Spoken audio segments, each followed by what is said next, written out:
Oh, yo, what is up, YouTube? It's your boy Delonzo in the building. Delonzo Nation, just stick around, don't turn me down. And today, coming back at y'all guys with another reaction video. And today, guys, this is a pretty interesting video I am reacting to. You know what I'm saying? But before we get started with today's video, if you're new to the channel, please make sure you hit that subscribe button, turn on post notifications, be notified when I upload all that, you know what I'm saying? With that being said, we finna react to the top 10 human body parts you never knew existed. Let's get started, baby.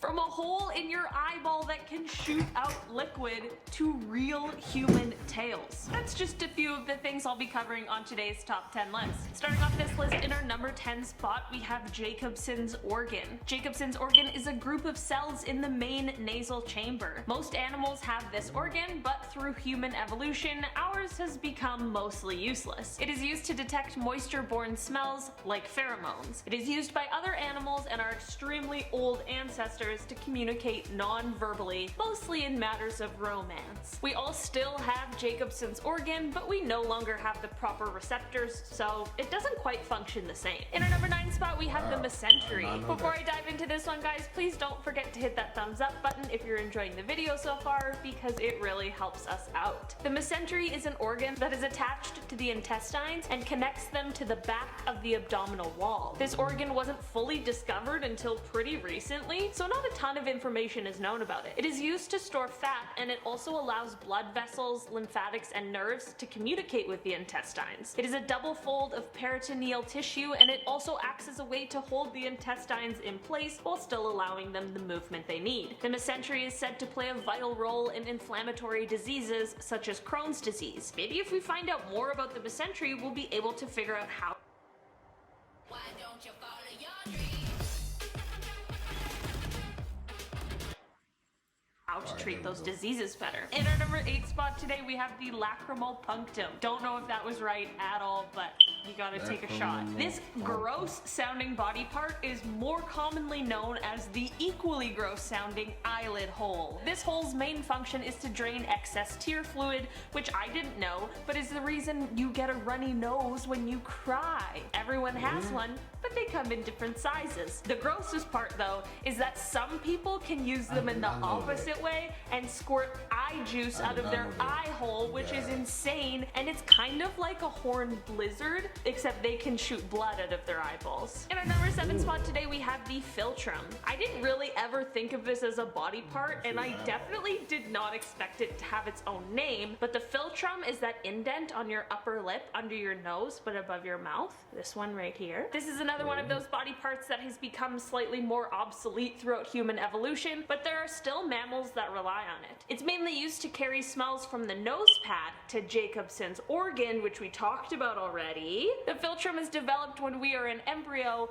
when the nasomedial and maxillary process meet. Sometimes when these two fail to come together correctly, it results in a cleft lip. There are other variations of philtrums that can give doctors clues into different conditions, which I think is super interesting. In our number 6 spot today, we have Dua's layer. Dua's layer was discovered around 2013 after a paper published by Harminder Singh Dua's group at the University of Nottingham. Dua's layer is the layer of the cornea in your eye that is apparently 15 micrometers thick and is located between the corneal stroma and the Desmets membrane. Dua's layer was found by the group after they were doing research for eye transplants, and they were using donated eyes, which sounds both extremely gross and creepy, but also pretty cool. They were mimicking what surgery would be like on a cornea when they discovered this new layer. This discovery could really help doctors and patients with the outcome of eye surgeries, corneal grafts, and transplants. In our number 5 spot today, we have the Erector Pili. We've all had the goosebumps before, whether it's from being scared, cold, hearing a good piece of music, or honestly, sometimes for no discernible reason at all.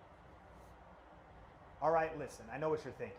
This is another ad that's showing up in my feed. And I never really thought about why or how this happens until I heard of the Erector Pili, which are the muscles responsible for making our hairs stand up. These muscles are connected to our hair follicles and are supplied with nerves from the sympathetic part of our nervous system. If you're a person who gets the goosebumps a lot, you'll know that the muscle contraction that causes them is totally involuntary, but it can mean a multitude of things. We aren't the only mammals that this happens to, and some of the primary functions of the contraction of these muscles that we either used to use or still use range from keeping us warm in a time when we used to have fur, a self-defense mechanism, or stabilizing the base of the hair follicle. In our number 4 spot today, we have the Plantaris. The Plantaris is a muscle in your leg that runs from the inside part of your knee down behind your knee joint and then goes towards the Achilles tendon. This muscle is actually considered to be pretty unimportant and is even missing from around 10% of the population. This muscle just acts to weakly flex the ankle or knee joint, but it can also send information to our central nervous system about what position our foot is in. The muscle is more important to primates who use their feet to grab things, but that is obviously not something that is extremely important for humans. This muscle is actually... So that's why, like, I remember my years of high school when I used to run track, and then we used to do up, downs, and all that. So that's why, like, when I try to, like... No, we did some kind of, like... So when I was running track, we did some kind of, like, exercise. It was some kind of scratch. Like, we had to stand on our tilt-toes. We had to walk all the way. It's kind of like how we were walking on high heels. And you know how the muscle in your, like, all right, like the muscle, like you walk like that, then the muscle in this part contracts. So that's what I think.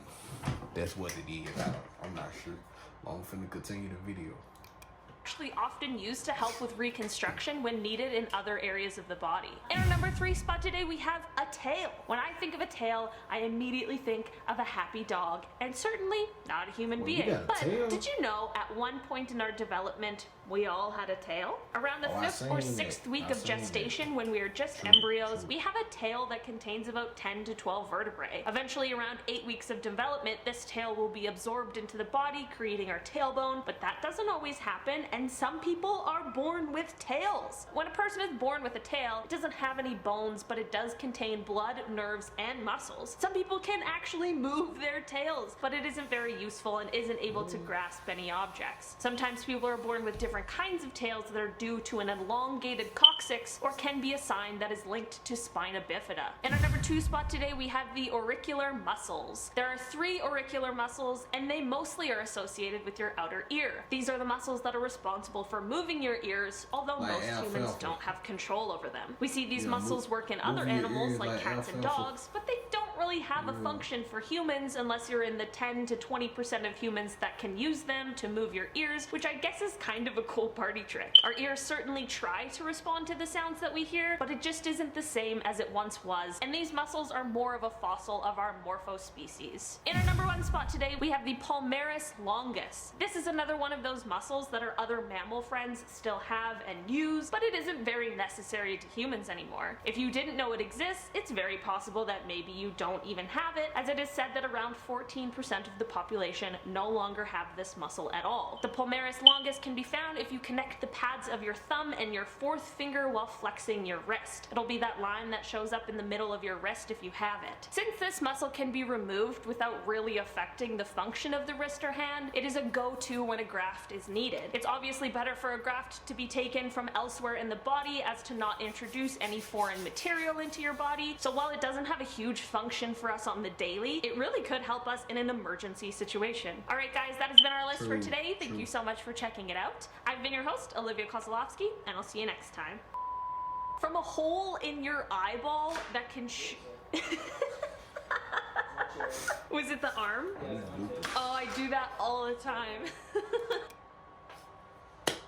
Alright guys, and that's it for today's video. If you enjoyed it, please leave a comment down below. Hit that subscribe button. But you know what it is, I'm out.